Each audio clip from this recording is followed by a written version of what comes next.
Here's a case where the problem is often the solution. This bed was full of creeping Charlie. If I walk on them, they don't grow as well. But I couldn't even see this wooden beam, so I took them out, flipped them over, and I laid them, because now they don't have roots, laid them down on the ground, and they will die off and provide more nutrients to the soil, but they'll also keep the soil cool and capture water, because we're going to get some hot days again. So once they're done dying off, it's going to kind of look like that over there. See how it's just kind of brown?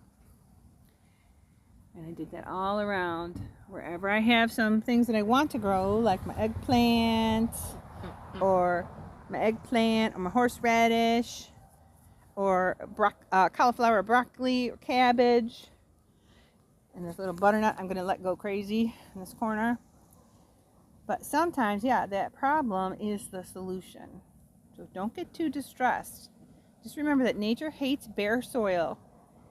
And the soil retains better moisture, better temperature, even steady temperatures if it's actually covered.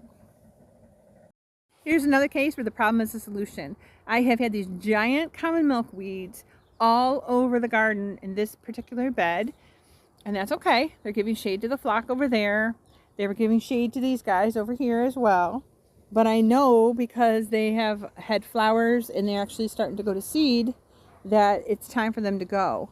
I'm leaving some if they're out of the way, some if they haven't bloomed yet and the leaves are still tender.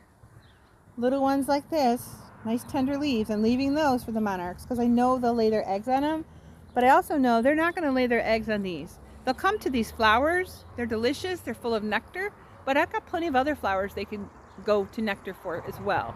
And they smell really good for the other pollinators as well, but they are not going to lay their eggs on the leaves themselves. Maybe on the flowers, but not on the leaves.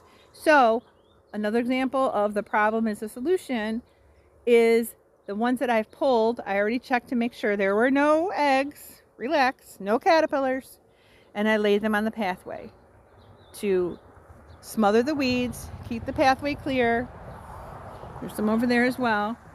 But to provide that natural mulch that your gardens want versus the fake stuff. They do have this white milky stuff, and some people are allergic to it. So if you think you're just going to snap them off, or you're going to be working with milkweed, like I snapped one over here, it was really tall, and then this stem piece, this fiber, just kept going and going and going, and it's got that white stuff all over it. So if you think you're going to be working with their milkweed, you may be sensitive, then you may want to wear some gloves.